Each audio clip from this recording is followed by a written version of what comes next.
Tiger ওয়ানের captaincy যেন musical chair. Miraj কি থাকছেন বোর্ড মিটিং এ? তারই নেওয়া হবে কেয়ার।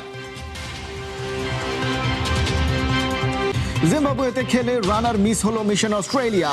ওই তল্লাটে আর কখনো কি হবে যাওয়া?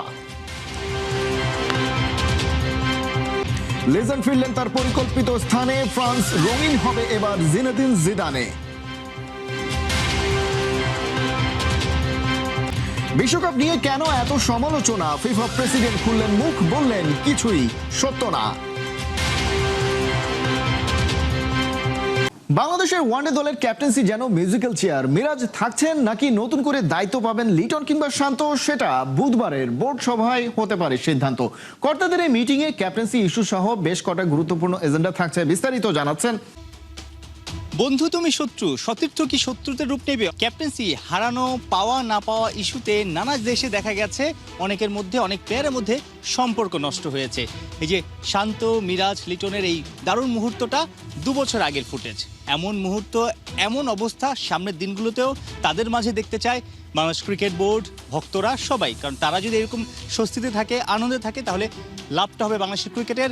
22 গজে বাংলাদেশ আরও দুর্দান্ত ক্রিকেট খেলবে। তবে যেই পরিস্থিতি তৈরি হয়েছে, মিউজিক্যাল চেয়ারের মতো ওয়ানডে ক্যাপ্টেন্সিটা 2022-এর শেষে তামিম অসুস্থ হওয়ায় লিটনের ক্যাপ্টেন্সিতে কিন্তু ভারতকে হারিয়েছিল ওয়ানডে সিরিজে বাংলাদেশ। 2023-এর শেষে শান্ত ক্যাপ্টেন্সি পেয়ে গেল। 2024-এর শেষ থেকে মিরাজও গত 1-1.5 বছরে ক্যাপ্টেন্সি করেছে ওয়ানডের। অর্থাৎ এই তিনজনের মধ্যে ওয়ানডের ক্যাপ্টেন্সি ঘুরছে। মিরাজ গেল কয়েকটা সিরিজে দুর্দান্ত ক্যাপ্টেন্সি করেছে। মিরাজের ক্যাপ্টেন্সিতে বাংলাদেশ পাকিস্তানকে, নিউজিল্যান্ডকে, অস্ট্রেলিয়াকে বেশ কয়েকটা সিরিজ জিতেছে, ওয়েস্ট ইন্ডিজকে। তারপরে মিরাজের ক্যাপ্টেন্সিতে সন্তুষ্ট না বাংলাদেশ ক্রিকেট বোর্ড। সেটা কিন্তু এই বিসিবিতে আসলে মিরপুর অঞ্চলে শোনা যাচ্ছে আসলে নানা রকমের খবর। যেটা জানা গেছে বুধবার বাংলাদেশ ক্রিকেট বোর্ডের সভা, সেখানে মিরাজকে ওয়ানডের ক্যাপ্টেন্সি থেকে সরিয়ে দিয়ে লিটন কুমার দাসকে ক্যাপ্টেন্সি দেয়া হতে পারে। কারণ লিটন কুমার দাস যেহেতু টি-20-র ক্যাপ্টেন্সি করছেন, বাংলাদেশ ক্রিকেট বোর্ড আসলে 3 ফরম্যাটে 3 ক্যাপ্টেনের সেই তত্ত্ব থেকে বেরিয়ে আসতে চাচ্ছে। অর্থাৎ লিটন যেহেতু ছোট ফরম্যাটের ক্যাপ্টেন্সি করছেন, হোয়াইট বল ক্রিকেট, আরেকটা হোয়াইট বল ক্রিকেট, অর্থাৎ ওয়ানডে ফরম্যাটেও লিটন কুমার দাসকে ক্যারি করতে চায় তামিম ইকবালের বোর্ড, এমনটাই শোনা যাচ্ছে। লিটনের জন্য দল গোছানো ওয়ানডে এবং টি-20 ফরম্যাটটা অনেকটা কাছাকাছি, সিমিলার প্লেয়াররাই খেলে। ক্যাপ্টেনের জন্য, টিম ম্যানেজমেন্টের জন্য সেটা সুবিধা হবে। বোর্ড কর্তাদের অনেকেই নাকি লিটনকেই প্রায়োরিটি দিচ্ছেন বা তাদের পছন্দের তালিকায় লিটনই এগিয়ে আছেন। বোর্ড মিটিংয়ে শুধু এই ক্যাপ্টেন্সি ইস্যু না, পাশাপাশি আরও বেশ কয়েকটা এজেন্ডা থাকবে। জাতীয় দলের ব্যাটিং কোচকে আশরাফুল থাকবেন না, বোর্ড কর্মকর্তারা অন্য কাউকে ভাবছেন নাকি বিদেশি কাউকে আনা হবে, সেটাও আসলে আলোচনা হতে পারে। পাশাপাশি ভারত সিরিজ ইন্ডিয়ার বাংলাদেশে আসার কথা গেল বছর সেপ্টেম্বরে, সেটা 1 বছর পিছিয়ে এই বছরে সেপ্টেম্বরে আনা হয়েছে। ভারত কি বাংলাদেশে আসবে? বাংলাদেশের বিপক্ষে 3টা ওয়ানডে, 3টা টি-20 খেলবে। শোনা যাচ্ছে যে ভারত একটা শহরেই, অর্থাৎ একটা ভেন্যুতেই খেলতে চায়, আবার হয়তো একটা ফরম্যাটেই খেলতে চায়, এমন অনেক কিছু কানাঘুষা আছে। নাহিদ রানাতেই বাংলাদেশ টেস্ট দলের চেহারাই বদলে যায়। প্রতিপক্ষ ব্যাটিং লাইনের কাছে স্বাভাবিকভাবেই মেলে বাড়তি সমীহ, কিন্তু সেই নাহিদ রানাকেই অস্ট্রেলিয়ায় নিয়ে যেতে পারছে না বাংলাদেশ। আফসোস কি হচ্ছে ওকে জিম্বাবুয়েতে খেলা নয়? আফসোসের আগুনে পুড়ে কি এড়ানো যাচ্ছে দায়বদ্ধতা? ইন্ডিয়ার মাটিতে খেলা অবশ্যই চ্যালেঞ্জিং এবং অনেক টাফ টাইম যায়। তো সেই হিসাবে আমরা অনেক দিন পরে যাচ্ছি ওখানে খেলতে। যে আমরা আগে যখন খেলেছি তখন উইকেটটা, দারুণ উইকেটটা কিন্তু কিছুটা সিমিলারিটি আমাদের মতো। অনেকদিন পর অস্ট্রেলিয়া সফরে যাচ্ছে বাংলাদেশ, কিন্তু আসলে কতদিন পরে? টেস্ট খেলতে তো এর আগে একবারই গিয়েছিল 2003 সালে। 2 ম্যাচেই খালেদ মাহমুদ সুজনের দল হেরেছিল ইনিংস ব্যবধানে। তবে টেস্ট ক্রিকেটের বাইরে কিন্তু এরপর টাইগারদের অস্ট্রেলিয়া সফরের অভিজ্ঞতা হয়েছে। ব্রিসবেনে 2015 বিশ্বকাপের একটা ম্যাচ ছিল স্বাগতিকদের বিপক্ষে, আর এর আগে 2008 সালে একটা ওয়ানডে সিরিজ খেলতে অস্ট্রেলিয়ায় গিয়েছিল বাংলাদেশ। বাস, এন্ড অফ লিস্ট। সেই বাংলাদেশের চেহারা বদলেছে। ক্রিকেটের যে কোনো সুপার পাওয়ারকে বলে কয়ে হারিয়ে দিতে পারে বটে। খেলা ঘরের মাঠে হলে তো চোখ বন্ধ করেই টাইগাররা ফেভারিট। তবে টেস্ট দলটার আছে একটা এলিট শেপ। তার পেছনে অন্যতম কারণ Nahid Rana, the ultimate super express bowler, যে এই মুহূর্তে লাল বলের ক্রিকেটে সবচেয়ে বেশি এভারেজ গতিতে বল ছুটছে। এবছর ইংলিশ স্টার মার্ক উডকে টক্কর দিচ্ছে সমানে সমান। ইনজুরিজ যে কোনো খেলোয়াড়ের হতে পারে, যে কোনো প্র্যাকটিসে হতে পারে, এখন ম্যাচে হচ্ছে, এমনিও হতে পারে। তো সেই সময় এটা একটা অ্যাক্সিডেন্টের মতো হতে পারে, কারণ ইনজুরি হয়ে গেছে, এখন রিকভারি করতে হবে। তো সেই হিসাবে টিম ম্যানেজমেন্ট যেভাবে চিন্তা ভাবনা করে ওকে খেলিয়েছে, এটা টিম ম্যানেজমেন্ট থেকে আপনারা এই উত্তরটা আশা করতে অবশ্যই মিস করবো, কারণ আমাদের এই দ্রুতগতির বোলার এই সাবকন্টিনেন্টে এত জোরে বোলার নেই। তো সেই হিসাবে অস্ট্রেলিয়ার মাটিতে এটা আমাদের একটা সুযোগ ছিল, এই সুযোগটা আমরা দেখতে পারিনি। তো আগামীতে ইনশাল্লাহ আবার দেখব। গতির ঝড় তুলে রানা যখন ছুটছিলেন, আলোচনাটা সামনে এসেছে তখন থেকেই। চাপাই এক্সপ্রেসের ওপর একটু বেশি কি প্রেসার দেয়া হচ্ছে? বিশেষ করে অস্ট্রেলিয়া ট্যুরের আগে কেন জিম্বাবুয়ের বিপক্ষে রঙিন পোশাকের লোড নিতে হলো রানাকে?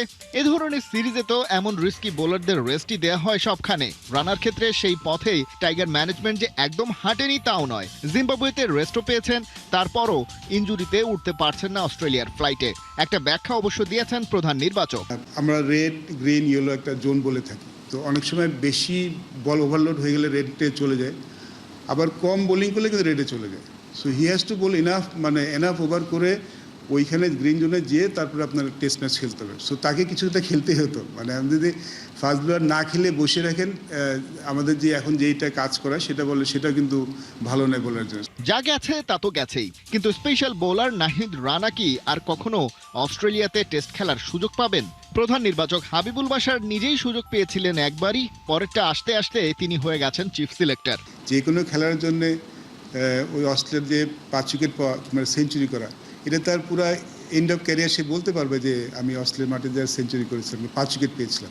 ফুটবল উন্মাদনায় এবার আরো কাছে বাংলাদেশ ব্রাজিল সম্পর্ক। নেইমার জুনিয়র, রোনালদিনিও গাউচোর পর এবার ইয়াংস্টার কাওয়ান বাসিলকে বাংলাদেশের জার্সি তুলে দিয়েছেন শাহনুর রুমেন। আর বাংলার এমন ফুটবল পাগলামিতে মুগ্ধ সান্তোস অনূর্ধ্ব 15 দলের এই তারকা ব্রাজিলকে সাপোর্ট করায় বাংলাদেশিদের জানিয়েছেন ধন্যবাদ। হাসান সজীবের রিপোর্ট। না, চোখকে বিশ্বাস করতেই হবে, এটা কোনো এআই এর কারসাজি নয়, এটাই বাস্তব। ব্রাজিল ফুটবলের ভবিষ্যৎ সুপারস্টার কাওয়ান বাসিল গায়ে জড়িয়ে বাংলাদেশ। ফুটবলের প্রতি বাংলাদেশের মানুষের আবেগ বিশ্বজুড়ে পরিচিত। বিশেষ করে ব্রাজিলকে ঘিরে কোটি সমর্থকের পাগলামি বারবার আলোচনায় এসেছে। সেই ভালোবাসাকেই আরো এক ধাপ কাছে টেনে আনলেন কাওয়ান বাসিল। দুই দেশের পতাকা আর ফুটবল প্রেমকে এক জার্সিতে ধারণ করে দিলেন মেসেজ, ফুটবল মানুষকে এক করে। আর সেই এক করার কাজটি নীরবে করে যাচ্ছেন ব্রাজিলে বাংলাদেশি সন্তান ফটো জার্নালিস্ট শাহনুর রুমেন। শাহনুরের হাত ধরে এর আগে বাংলাদেশের জার্সি পৌঁছেছে ব্রাজিলিয়ান সুপারস্টার নেইমার জুনিয়র, কিংবদন্তি রোনালদিনিও গাউচো সহ আরো অনেক তারকার হাতে। সেই ধারাবাহিকতা এবার যুক্ত হলো ব্রাজিলের ভবিষ্যতের অন্যতম বড় সম্ভাবনার নাম কাওয়ান বাসিল। বাংলাদেশের মানুষকে অনেক ধন্যবাদ আমাদের প্রতি এত ভালোবাসা ও সমর্থন দেখানোর জন্য। আসুন সবাই মিলে ব্রাজিলকে সমর্থন করি। যেমন আপনারা আমাদের সমর্থন করেন, তেমনি আমরাও আপনাদের জন্য শুভকামনা জানাই। চলুন একসঙ্গে ব্রাজিলের পাশে থাকি। আপনাদের এই ভালোবাসার জন্য আবারও আন্তরিক ধন্যবাদ। মেহেদী মিরাজকে বাদ দিয়ে নতুন ওয়ানডে অধিনায়ক হতে যাচ্ছেন লিটন দাস, এমনটাই গুঞ্জন শোনা যাচ্ছে।